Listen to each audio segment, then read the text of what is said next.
નમસ્કાર દર્શક મિત્રો, હું છું આપની સાથે યશ ગુપ્તા. આપ જોઈ રહ્યા છો પ્રભુ કપલેશ્વર મહાદેવ મંદિરે પવિત્ર શ્રાવણ માસના અંતિમ દિવસે પાવઠીનો મેળો યોજાયો. કલોલ શ્રાવણ માસના અંતિમ સોમવારે કલોલના 1800 વર્ષ જૂના અતિપ્રાચીન કપલેશ્વર મહાદેવ મંદિરે પાવઠીનો વિશાળ મેળો યોજાયો. આ મેળામાં મોટી સંખ્યામાં ભક્તો ઉમટી પડ્યા અને ભોળાનાથના દર્શનનો લહાવો લીધો. ભક્તિભાવમાં લીન હજારો ભક્તો દૂર દૂરથી આ પવિત્ર સ્થળે ભોળાનાથના આશીર્વાદ મેળવવા માટે પહોંચ્યા.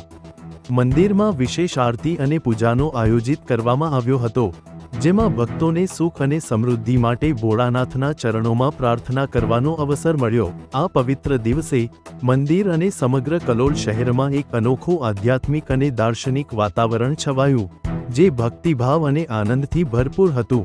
કેમેરામેન સરફરાજ ભટ્ટી, પ્રકોપ ન્યૂઝ, કલોલ.